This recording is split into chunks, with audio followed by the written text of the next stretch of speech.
Hello everyone, I am CA Sriharsha. We are back again with one more video as a part of our weekly talk on bouncing back and going beyond 2020.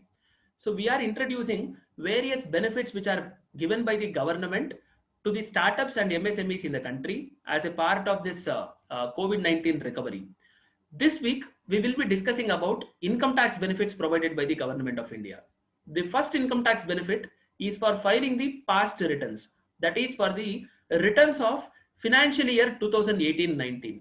If any people have not filed their 2018-19 returns, government has extended the deadline for filing those returns even lately with some amount of penalty by September 30th. So if you have not filed the returns for 2018-19 financial year, please file it before September 30th. Otherwise, after September 30th, there is no option for filing the income tax return for the financial year 18-19. Then when it comes to the financial year 19-20, that is just past year 19-20, for that, ideally we should have filed the income tax return by July 30th or by September 30th, depending on our audit applicability or without audit applicability. But now what government has said is, because of this pandemic, many chartered accountant offices are not able to operate, as well as many difficulties are being faced by the assessees. So they are extending that particular due date to October and November. So people who are liable for undertaking the tax audit, they should file their tax audit report by October 30th. Ideally, when you are filing the tax audit report, you should also submit your income tax return. I mean, without income tax return computation, we cannot file tax audit report. So for that reason, in a practical sense, tax audit return assessees due date will be October 30th. Whereas if tax audit is not applicable for your company, then in that case, due date will be November 30th. So October 31st and November 30th. People who are liable for tax audit by October 31st, they should be filing the returns. And people who are not liable for tax audit by November 30th, they should be filing the returns. So these are the extended due dates as of now. Then apart from that, government has also provided one more relaxation for TDS, in deduction of TDS.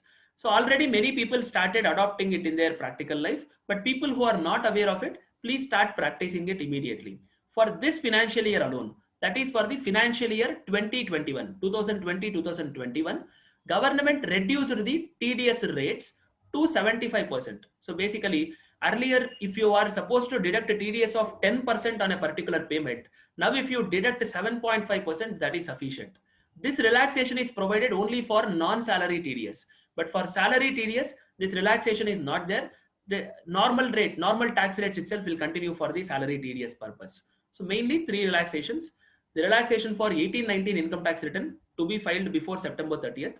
Then relaxation for 19-20 income tax returns to be filed if tax audit is applicable before October 31st.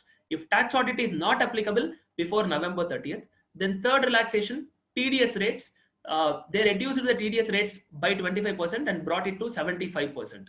And this reduction is not applicable for salaried employees. So thank you very much for paying your attention for listening these facts. If you need any help for income tax, GST or any other compliances, please click on the link provided in the description over here. You will be taken to our website and you can avail our services. Thank you very much. Get 300 plus services. Chat and email with our team directly. Get stunning discounts and rewards. Only on Vakil Search app. Download now.